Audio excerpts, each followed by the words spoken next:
ರೈತರು ಜಮೀನು ನಂದೇ ಅಂತವನೆ, ದಲಿತರು ಕಟ್ಟಿರೋ ಮನೇನೂ ನಂದೇ ಅಂತಾನೆ, ಮಠನೂ ನಂದು ಅಂತವನೆ, ಸ್ಮಶಾನನೂ ನಮ್ದು ಅಂತವನೆ, ಗರಡಿ ಮನೆನೂ ನಮ್ದು ಅಂತವನೆ, ಆಸ್ಪತ್ರೆ, ಶಾಲೆ, ಕೆರೆ, ಆಟದ ಮೈದಾನನೂ ಕೂಡ ನಂದು ಅಂತ ಹೇಳ್ತಾವನೆ. ಅಷ್ಟು ಮಾತ್ರ ಅಲ್ಲ, ಮುಂದೆ ಹೋಗಿ ಅವ್ರ ದಾಷ್ಟ್ಯ ಎಲ್ಲಿವರೆಗೂ ಬಂದಿದೆ ಅಂದರೆ, ಒಬ್ಬ ಶಫಿ ಶಾದಿ ಅಂತ ವಕ್ಫ್ ಬೋರ್ಡ್ ಚೇರ್ಮನ್ ಆಗಿದ್ದವನು, ಅವನು ಹೇಳ್ತಾನೆ ವಿಧಾನಸೌಧವೂ ನಮ್ದು ಅಂತವನು. ಯಾವತ್ತು ವಿಧಾನಸೌಧದಿಂದ ಗೇಟ್ ಪಾಸ್ ಸುಮ್ಮನೆ ಇದ್ರೆ ಗೇಟ್ ಪಾಸ್ ಕೊಡ್ತಾರೋ ಗೊತ್ತಿಲ್ಲ, ಯಾವತ್ತು ಬೇಕಾದ್ರೂ ಗೇಟ್ ಪಾಸ್ ಕೊಡ್ಬೋದು, ನಮ್ಮದು ಅಂತ ಹೇಳ್ತವ್ರೆ. ಇದು ನಮಗೆ ನಮಾಜ್ ಮಾಡಕ್ ಮಾತ್ರ ನೀವಿಲ್ಲಿ ವಿಧಾನಸಭೆ ಅಧಿವೇಶನ ನಡೆಸಂಗಿಲ್ಲ ಅಂತ ಹೇಳಿದ್ರೆ, ಸುಮ್ಮನೆ ಇದ್ರೆ ಕೆಳಗೆ ಮೇಲೆ ಎಲ್ಲ ಮುಚ್ಕೊಂಡು ಹೊರಗೆ ಬರಬೇಕಾಗತ್ತೆ. ಇದು ಪರಿಸ್ಥಿತಿ ಇದೆ. ಇನ್ನೊಬ್ಬ ಹೇಳ್ತಾನೆ, ಅವನು ಯಾರೋ ಒಬ್ಬ ಅಸ್ಸಾಂನಿಂದ ಗೆದ್ದಿರೋ ಸಂಸದ, ಅವನು ಹೇಳ್ತಾನೆ ಸಂಸತ್ ಭವನವೂ ಕೂಡ ವಕ್ಫ್ ಬೋರ್ಡ್ ಪ್ರಾಪರ್ಟಿ ಅಂತ ಹೇಳ್ತಾನೆ.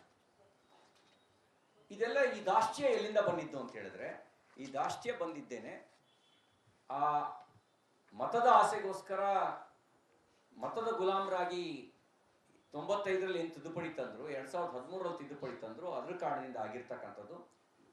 ಈಗಾಗಲೇ ಕೇಂದ್ರ ಸರ್ಕಾರ ವಕ್ಫ್ ಕಾಯ್ದೆಗೆ ತಿದ್ದುಪಡಿ ತರೋದಕ್ಕೆ ಕರಡು ಮಸೂದೆಯನ್ನು ಮಂಡಿಸಿದೆ. ನಾವು ಈ ಎಲ್ಲ ದಾಖಲೆಗಳನ್ನು ಜಂಟಿ ಸಂಸದೀಯ ಸಮಿತಿಗೂ ಸಲ್ಲಿಸ್ತೇವೆ, ರಾಜ್ಯ ಸರ್ಕಾರಕ್ಕೂ ಸಲ್ಲಿಸ್ತೇವೆ, ವಿಧಾನಸಭೆ ಅಧಿವೇಶನದಲ್ಲೂ ಕೂಡ ವಿಧಾನ ಪರಿಷತ್ ಮತ್ತು ವಿಧಾನಸಭೆ ಒಳಗೆ ಈ ಹೋರಾಟವನ್ನು ನಾವು ಮುಂದುವರಿಸ್ತೇವೆ. ನಾನು ಹೇಳಲಿಕ್ಕೆ ಬಯಸ್ತೇನೆ, ಸಿದ್ದರಾಮಯ್ಯನವರೇ, ನೀವು ಸಂವಿಧಾನದ ಅಡಿಯಲ್ಲಿ ಮುಖ್ಯಮಂತ್ರಿ ಆಗಿದ್ದೀರಿ. ನೀವು ಟಿಪ್ಪು ಸುಲ್ತಾನ್ನ ಕಾಲದಲ್ಲಿ ಈ ಕೆಲವರಿಗೆ ಪರಮಾಧಿಕಾರ ಇತ್ತಂತೆ, ಹಾಗೆ ನೀವು ಜಮೀರ್ ಅಹಮದ್ನಿಗೆ ಪರಮಾಧಿಕಾರ ಕೊಟ್ಟಿರೋದು ತಪ್ಪು. ಆ ಜಮೀರ್ ಅಹಮದ್ ನೀವು ಟಿಪ್ಪು ಸುಲ್ತಾನೂ ಅಲ್ಲ, ಜಮೀರ್ ಅಹಮದ್ ಟಿಪ್ಪು ಸುಲ್ತಾನ್ ಕಾಲದ ನಿಮ್ಮ ಕಾಲದ ಮಂತ್ರಿಯೂ ಅಲ್ಲ. ಹಾಗಾಗಿ ನೀವು ಸಿದ್ದರಾಮಯ್ಯನವರಂತೆ ವರ್ತಿಸಿ, ಸಿದ್ದರಾಮುಲ್ಲಾ ಖಾನ್ ಆಗಬಿಡಿ ಅಂತ ಹೇಳಿ ನಾನು ಆಗ್ರಹಿಸ್ತೇನೆ.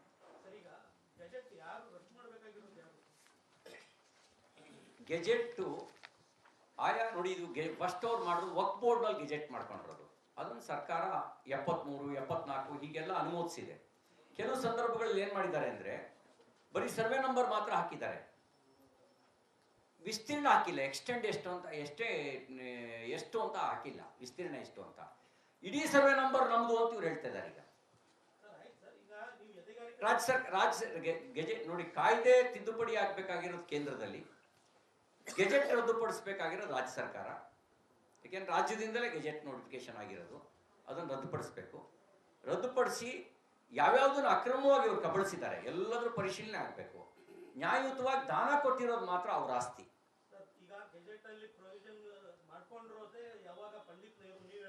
ಇಲ್ಲ ಇಲ್ಲ, ಕಾಲದಲ್ಲಿ ಬರೀ ಆ ಕಾಲದಲ್ಲಿ ಮಾತ್ರ ಅಲ್ಲ,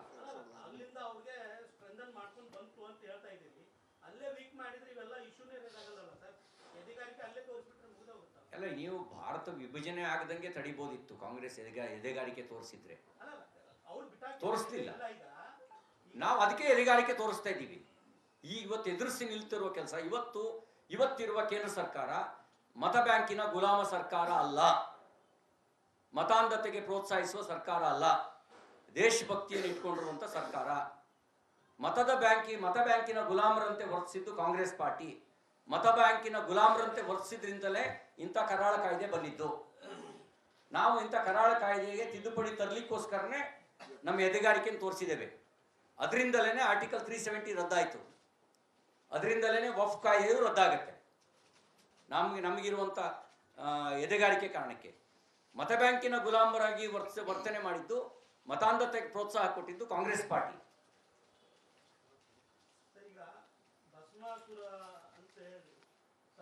ಜನ ಇವರನ್ನ ಆರಿಸ್ತಂದ್ರು ಜನರ ಹಿತಕ್ಕಾಗಿ, ಆದ್ರೆ ಬಸಮಾಸುರನ ಕೈಯಲ್ಲಿ ಅಧಿಕಾರ ಕೊಟ್ಟರು ಅಂತೇಳಿ ಕಳೆದ 3 ಬೈ ಎಲೆಕ್ಷನ್ಗಳನ್ನ ವಕಫ್ ಇಶ್ಯೂಸ್ ಮೇಲೆನೆ ಮೇಜರ್ಲಿ ಫೋಕಸ್ ಮಾಡಿ ನೀವು ಇಲೆಕ್ಷನ್ಗಳನ್ನ ಕಂಟೆಸ್ಟ್ ಮಾಡಿದ್ರಿ. 3 ಕ್ಷೇತ್ರಗಳಲ್ಲೂ ಸೋಲನುಭವಿಸಿದ್ರಿ. ನಾವು ಸೋತಿದ್ದೀವಿ, ಸತ್ತಿಲ್ಲ. ನಮ್ಮ ಹೋರಾಟ ನಾವು ಮುಂದುವರಿಸ್ತೇವೆ. ಕೆಲವೊಮ್ಮೆ ರಾಕ್ಷಸರು ಆರಂಭದಲ್ಲಿ ಯುದ್ಧದಲ್ಲಿ ಮೇಲ್ಗೈಯೇ ಸಾಧಿಸಿದ್ದಾರೆ. ಇತಿಹಾಸದ ಪುರಾಣ ತಗೊಂಡ್ರೆ ಅಂತಿಮ ಜಯ ಆಗಿರೋದು ರಾಕ್ಷಸರಿಗಲ್ಲ. ಹಾಗಾಗಿ ಹಾಗಾಗಿ ಕಾಂಗ್ರೆಸ್ ಪಾರ್ಟಿ ತಾತ್ಕಾಲಿಕವಾಗಿ ಉಪಚುನಾವಣೆಯಲ್ಲಿ ಗೆದ್ದಿರ್ಬೋದು. ತನ್ನ ಅಪರಿಮಿತವಾಗಿರ್ತಕ್ಕಂಥ ಆಡಳಿತದ ಅಧಿಕಾರದ ಬಲದ ಕಾರಣಕ್ಕೆ ಉಪಚುನಾವಣೆಯಲ್ಲಿ ಗೆದ್ದಿರ್ಬೋದು. ಆದರೆ ಹಾಗಂತ ಇದು ಸಾರ್ವತ್ರಿಕ ಚುನಾವಣೆಗೂ ದಿಕ್ಸೂಚಿ ಅಂತ ಭಾವಿಸಬಾರ್ದು. ಯಾಕೆಂದರೆ ಪಾಪದ ಕೂಡ ತುಂಬುವವರೆಗೂ ಪಾಪಿ ಚಿರಾಯಿಯಾಗಿ ಇರ್ತಾನೆ. ಪಾಪದ ಕೂಡ ತುಂಬಿದ ಮೇಲೆ ಪಾಪಿ ಕತೆ ಮುಗಿಯೋದು. ಗುಂಡ್ಲುಪೇಟೆ ಮತ್ತು ನಂಜನಗೂಡು ಉಪಚುನಾವಣೆಯಲ್ಲಿ ಗೆದ್ದಿದ್ರು Congress party. What happened? General election ಆ ಎರಡೂ ಕ್ಷೇತ್ರಗಳಲ್ಲಿ ಸೋತಿದ್ದು ಮಾತ್ರ ಅಲ್ಲ, ಚಾಮುಂಡೇಶ್ವರಿ ಕ್ಷೇತ್ರದಲ್ಲಿ ಸ್ವಯಂ ಮುಖ್ಯಮಂತ್ರಿಯಾಗಿದ್ದಂಥ ಮೊದಲನೇ ಅವಧಿಯಲ್ಲಿ ಮುಖ್ಯಮಂತ್ರಿ ಆಗಿದ್ದವರು ಸಿದ್ದರಾಮಯ್ಯನವರು, ಅವರು ಸೋತರು. ಕಾಂಗ್ರೆಸ್ ಪಾರ್ಟಿಯು ಅಧಿಕಾರ ಕಳ್ಕೊಳ್ತು. ನಾವು ಜನರ ಪರವಾಗಿ ಹೋರಾಟ ಮಾಡೋದನ್ನ ನಾವು ನಿಲ್ಲಿಸೋದಿಲ್ಲ, ನಾವು ಹೋರಾಟ ಮಾಡ್ತೀವಿ. ರೈತರು ಜಮೀನು ನಂದೇ ಅಂತವನೆ, ದಲಿತರು ಕಟ್ಟಿರೋ ಮನೇನೂ ನಂದೇ ಅಂತಾನೆ, ಮಠನೂ ನಂದು ಅಂತವನೆ, ಸ್ಮಶಾನನೂ ನಮ್ದು ಅಂತವನೆ, ಗರಡಿ ಮನೆನೂ ನಮ್ದು ಅಂತವನೆ, ಆಸ್ಪತ್ರೆ, ಶಾಲೆ, ಕೆರೆ, ಆಟದ ಮೈದಾನನೂ ಕೂಡ ನಂದು ಅಂತ ಹೇಳ್ತಾವನೆ. ಅಷ್ಟು ಮಾತ್ರ ಅಲ್ಲ, ಮುಂದೆ ಹೋಗಿ ಅವ್ರ ದಾಷ್ಟ್ಯ ಎಲ್ಲಿವರೆಗೂ ಬಂದಿದೆ ಅಂದರೆ, ಒಬ್ಬ ಶಫಿ ಶಾದಿ ಅಂತ ವಕ್ಫ್ ಬೋರ್ಡ್ ಚೇರ್ಮನ್ ಆಗಿದ್ದವನು, ಅವನು ಹೇಳ್ತಾನೆ ವಿಧಾನಸೌಧವೂ ನಮ್ದು ಅಂತವನು. ಯಾವತ್ತು ವಿಧಾನಸೌಧದಿಂದ ಗೇಟ್ ಪಾಸ್ ಸುಮ್ಮನೆ ಇದ್ರೆ ಗೇಟ್ ಪಾಸ್ ಕೊಡ್ತಾರೋ ಗೊತ್ತಿಲ್ಲ. ಯಾವತ್ತು ಬೇಕಾದ್ರೂ ಗೇಟ್ ಪಾಸ್ ಕೊಡ್ಬೋದು, ನಮ್ಮದು ಅಂತ ಹೇಳ್ತವ್ರೆ. ಇದು ನಮಗೆ ನಮಾಜ್ ಮಾಡಕ್ ಮಾತ್ರ ನೀವಿಲ್ಲಿ ವಿಧಾನಸಭೆ ಅಧಿವೇಶನ ನಡೆಸಂಗಿಲ್ಲ ಅಂತ ಹೇಳಿದ್ರೆ, ಸುಮ್ಮನೆ ಇದ್ರೆ ಕೆಳಗೆ ಮೇಲೆ ಎಲ್ಲ ಮುಚ್ಕೊಂಡು ಹೊರಗೆ ಬರ್ಬೇಕಾಗತ್ತೆ. ಇದು ಪರಿಸ್ಥಿತಿ ಇದೆ. ಇನ್ನೊಬ್ಬ ಹೇಳ್ತಾನೆ, ಅವನು ಯಾರೋ ಒಬ್ಬ ಅಸ್ಸಾಂನಿಂದ ಗೆದ್ದಿರೋ ಸಂಸದ, ಅವನು ಹೇಳ್ತಾನೆ ಸಂಸತ್ ಭವನವೂ ಕೂಡ ವಕ್ಫ್ ಬೋರ್ಡ್ ಪ್ರಾಪರ್ಟಿ ಅಂತ ಹೇಳ್ತಾನೆ. ಇದೆಲ್ಲ ಈ ದಾಷ್ಟ್ಯ ಎಲ್ಲಿಂದ ಬಂದಿದ್ದು ಅಂತ ಹೇಳಿದ್ರೆ, ಈ ದಾಷ್ಟ್ಯ ಬಂದಿದ್ದೇನೆ ಆ ಮತದ ಆಸೆಗೋಸ್ಕರ ಮತದ ಗುಲಾಮರಾಗಿ 95ರಲ್ಲಿ ಏನು ತಿದ್ದುಪಡಿ ತಂದ್ರು, 2013ರಲ್ಲಿ ತಿದ್ದುಪಡಿ ತಂದ್ರು, ಅದ್ರ ಕಾರಣದಿಂದ ಆಗಿರ್ತಕ್ಕಂಥದ್ದು. ಈಗಾಗಲೇ ಕೇಂದ್ರ ಸರ್ಕಾರ ವಕ್ಫ್ ಕಾಯ್ದೆಗೆ ತಿದ್ದುಪಡಿ ತರೋದಕ್ಕೆ ಕರಡು ಮಸೂದೆಯನ್ನು ಮಂಡಿಸಿದೆ. ನಾವು ಈ ಎಲ್ಲ ದಾಖಲೆಗಳನ್ನು ಜಂಟಿ ಸಂಸದೀಯ ಸಮಿತಿಗೂ ಸಲ್ಲಿಸ್ತೇವೆ, ರಾಜ್ಯ ಸರ್ಕಾರಕ್ಕೂ ಸಲ್ಲಿಸ್ತೇವೆ. ವಿಧಾನಸಭೆ ಅಧಿವೇಶನದಲ್ಲೂ ಕೂಡ ವಿಧಾನ ಪರಿಷತ್ ಮತ್ತು ವಿಧಾನಸಭೆ ಒಳಗೆ ಈ ಹೋರಾಟವನ್ನು ನಾವು ಮುಂದುವರಿಸ್ತೇವೆ. ನಾನು ಹೇಳಲಿಕ್ಕೆ ಬಯಸ್ತೇನೆ, ಸಿದ್ದರಾಮಯ್ಯನವರೇ, ನೀವು ಸಂವಿಧಾನದ ಅಡಿಯಲ್ಲಿ ಮುಖ್ಯಮಂತ್ರಿ ಆಗಿದ್ದೀರಿ. ನೀವು ಟಿಪ್ಪು ಸುಲ್ತಾನ್ನ ಕಾಲದಲ್ಲಿ ಈ ಕೆಲವರಿಗೆ ಪರಮಾಧಿಕಾರ ಇತ್ತಂತೆ, ಹಾಗೆ ನೀವು ಜಮೀರ್ ಅಹಮದನಿಗೆ ಪರಮಾಧಿಕಾರ ಕೊಟ್ಟಿರೋದು ತಪ್ಪು. ಆ ಜಮೀರ್ ಅಹಮದ್ ನೀವು ಟಿಪ್ಪು ಸುಲ್ತಾನೂ ಅಲ್ಲ, ಜಮೀರ್ ಅಹಮದ್ ಟಿಪ್ಪು ಸುಲ್ತಾನ್ ಕಾಲದ ನಿಮ್ಮ ಕಾಲದ ಮಂತ್ರಿಯೂ ಅಲ್ಲ. ಹಾಗಾಗಿ ನೀವು ಸಿದ್ದರಾಮಯ್ಯನವರಂತೆ ವರ್ತಿಸಿ, ಸಿದ್ದರಾಮುಲ್ಲಾ ಖಾನ್ ಆಗಬಿಡಿ ಅಂತ ಹೇಳಿ ನಾನು ಆಗ್ರಹಿಸ್ತೇನೆ.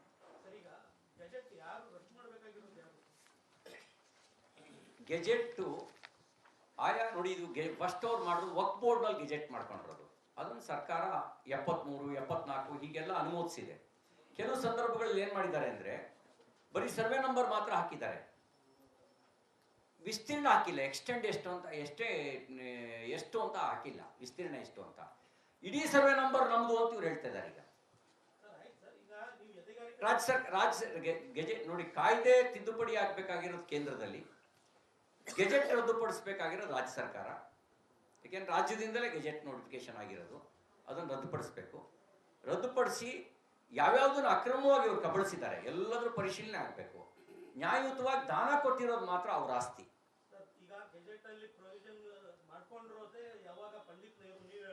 ಇಲ್ಲ ಇಲ್ಲ ಇಲ್ಲ, ಕಾಲದಲ್ಲಿ ಬರೀ ಆ ಕಾಲದಲ್ಲಿ ಮಾತ್ರ ಅಲ್ಲ.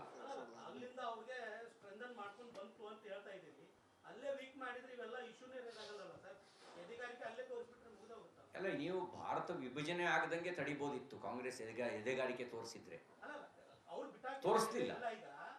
ನಾವು ಅದಕ್ಕೆ ಎದೆಗಾರಿಕೆ ತೋರಿಸ್ತಾ ಇದ್ದೀವಿ. ಇವತ್ತು ಎದುರಿಸಿ ನಿಲ್ತಿರುವ ಕೆಲಸ, ಇವತ್ತಿರುವ ಕೇಂದ್ರ ಸರ್ಕಾರ ಮತ ಬ್ಯಾಂಕಿನ ಗುಲಾಮ ಸರ್ಕಾರ ಅಲ್ಲ, ಮತಾಂಧತೆಗೆ ಪ್ರೋತ್ಸಾಹಿಸುವ ಸರ್ಕಾರ ಅಲ್ಲ, ದೇಶಭಕ್ತಿಯನ್ನು ಇಟ್ಕೊಂಡಿರುವಂತ ಸರ್ಕಾರ. ಮತ ಬ್ಯಾಂಕಿನ ಗುಲಾಮರಂತೆ ವರ್ತಿಸಿದ್ದು ಕಾಂಗ್ರೆಸ್ ಪಾರ್ಟಿ. ಮತ ಬ್ಯಾಂಕಿನ ಗುಲಾಮರಂತೆ ವರ್ತಿಸಿದ್ರಿಂದಲೇ ಇಂಥ ಕರಾಳ ಕಾಯ್ದೆ ಬಂದಿದ್ದು. ನಾವು ಇಂಥ ಕರಾಳ ಕಾಯ್ದೆಗೆ ತಿದ್ದುಪಡಿ ತರಲಿಕ್ಕೋಸ್ಕರನೇ ನಮ್ಮ ಎದೆಗಾರಿಕೆಯನ್ನು ತೋರಿಸಿದ್ದೇವೆ. ಅದರಿಂದಲೇ ಆರ್ಟಿಕಲ್ 370 ರದ್ದಾಯಿತು. ಅದರಿಂದಲೇ ವಫ್ ಕಾಯ್ದೆಯು ರದ್ದಾಗುತ್ತೆ. ನಮಗಿರುವಂಥ ಎದೆಗಾರಿಕೆ ಕಾರಣಕ್ಕೆ ಮತ ಬ್ಯಾಂಕಿನ ಗುಲಾಮರಾಗಿ ವರ್ತನೆ ಮಾಡಿದ್ದು, ಮತಾಂಧತೆಗೆ ಪ್ರೋತ್ಸಾಹ ಕೊಟ್ಟಿದ್ದು ಕಾಂಗ್ರೆಸ್ ಪಾರ್ಟಿ. ಈಗ ಭಸ್ಮಾಸುರ ಅಂತ ಹೇಳಿ ಜನ ಇವರನ್ನ ಆರಿಸ್ತಂದ್ರು ಜನರ ಹಿತಕ್ಕಾಗಿ, ಆದ್ರೆ ಭಸ್ಮಾಸುರನ ಕೈಯಲ್ಲಿ ಅಧಿಕಾರ ಕೊಟ್ಟರು ಅಂತೇಳಿ ಕಳೆದ 3 ಬೈ ಇಲೆಕ್ಷನ್ಗಳನ್ನ ವಕಫ್ ಇಶ್ಯೂಸ್ ಮೇಲೆನೆ ಮೇಜರ್ಲಿ ಫೋಕಸ್ ಮಾಡಿ ನೀವು ಇಲೆಕ್ಷನ್ಗಳನ್ನ ಕಂಟೆಸ್ಟ್ ಮಾಡಿದ್ರಿ. 3 ಕ್ಷೇತ್ರಗಳಲ್ಲೂ ಸೋಲು ಅನುಭವಿಸಿದ್ರಿ ಸರ್. ನಾವು ಸೋತಿದ್ದೀವಿ, ಸತ್ತಿಲ್ಲ. ನಮ್ಮ ಹೋರಾಟ ನಾವು ಮುಂದುವರಿಸ್ತೇವೆ. ಕೆಲವೊಮ್ಮೆ ರಾಕ್ಷಸರು ಆರಂಭದಲ್ಲಿ ಯುದ್ಧದಲ್ಲಿ ಮೇಲ್ಗೈಯೇ ಸಾಧಿಸಿದ್ದಾರೆ. ಇತಿಹಾಸದ ಪುರಾಣ ತಗೊಂಡ್ರೆ ಅಂತಿಮ ಜಯ ಆಗಿರೋದು ರಾಕ್ಷಸರಿಗಲ್ಲ. ಹಾಗಾಗಿ ಕಾಂಗ್ರೆಸ್ ಪಾರ್ಟಿ ತಾತ್ಕಾಲಿಕವಾಗಿ ಉಪಚುನಾವಣೆಯಲ್ಲಿ ಗೆದ್ದಿರ್ಬೋದು. ತನ್ನ ಅಪರಿಮಿತವಾಗಿರ್ತಕ್ಕಂಥ ಆಡಳಿತದ ಅಧಿಕಾರದ ಬಲದ ಕಾರಣಕ್ಕೆ ಉಪಚುನಾವಣೆಯಲ್ಲಿ ಗೆದ್ದಿರ್ಬೋದು. ಆದರೆ ಹಾಗಂತ ಇದು ಸಾರ್ವತ್ರಿಕ ಚುನಾವಣೆಗೂ ದಿಕ್ಸೂಚಿ ಅಂತ ಭಾವಿಸಬಾರ್ದು. ಯಾಕೆಂದರೆ ಪಾಪದ ಕೂಡ ತುಂಬುವವರೆಗೂ ಪಾಪಿ ಚಿರಾಯಿಯಾಗಿ ಇರ್ತಾನೆ. ಪಾಪದ ಕೂಡ ತುಂಬಿದ ಮೇಲೆ ಪಾಪಿ ಕತೆ ಮುಗಿಯೋದು. ಗುಂಡ್ಲುಪೇಟೆ ಮತ್ತು ನಂಜನಗೂಡು ಉಪಚುನಾವಣೆಯಲ್ಲಿ ಗೆದ್ದಿದ್ರು Congress party. What happened general election? ಆ 2 ಕ್ಷೇತ್ರಗಳಲ್ಲಿ ಸೋತಿದ್ದು ಮಾತ್ರ ಅಲ್ಲ, ಚಾಮುಂಡೇಶ್ವರಿ ಕ್ಷೇತ್ರದಲ್ಲಿ ಸ್ವಯಂ ಮುಖ್ಯಮಂತ್ರಿಯಾಗಿದ್ದಂಥ ಮೊದಲನೇ ಅವಧಿಯಲ್ಲಿ ಮುಖ್ಯಮಂತ್ರಿ ಆಗಿದ್ದವರು ಸಿದ್ದರಾಮಯ್ಯನವರು, ಅವರು ಸೋತರು. ಕಾಂಗ್ರೆಸ್ ಪಾರ್ಟಿಯು ಅಧಿಕಾರ ಕಳ್ಕೊಳ್ತು.